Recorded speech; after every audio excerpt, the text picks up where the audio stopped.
10 ہجری 18 ذی الحجہ کو جب رسول پاک صلی اللہ علیہ وآلہ وسلم اپنے آخری حج سے واپس آ رہے تھے تو آپ نے پانی کے ایک چشمے کے پاس موجود جگہ خم پر قیام کیا اور امت کو ایک انتہائی اہم ترین خطبہ دیا جسے غدیر خم کا خطبہ کہتے ہیں۔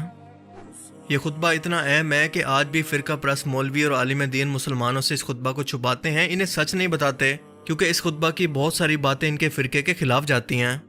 یہ لوگ طرح طرح کی کم درجہ اور ضعیف روایتوں کو پیش کر کے اس خطبہ کو دبانے کی کوشش کرتے ہیں، اور پچھلے 1400 سالوں کے اندر، صرف پچھلے 5 سالوں کے اندر ان احادیث مبارکہ کو علمی کتابی عالم دین جب سامنے لے کر آئے تو لوگوں پر اس کی حقیقت کھلی۔ دیکھیں، اسلام کسی فرقہ کی شکل میں نہیں آیا تھا، بلکہ اللہ نے آپ کو مسلمان بنایا ہے جس کا ایک ہی فرقہ ہے اور وہ ہے مذہب اسلام۔ مسلمان کی تعلیمات اور اس کے احکامات کا مرکز صرف قرآن و حدیث ہیں، اور اس ویڈیو کے اندر بھی ہم اسی حوالوں سے بات کریں گے۔ لیکن اگر آپ اس ویڈیو کو اپنے فرقہ کی مناسبت سے بنا دیکھے پہلے سے جج کرنا چاہتے ہیں تو برائے مہربانی اسے مت دیکھیں، یہ آپ کے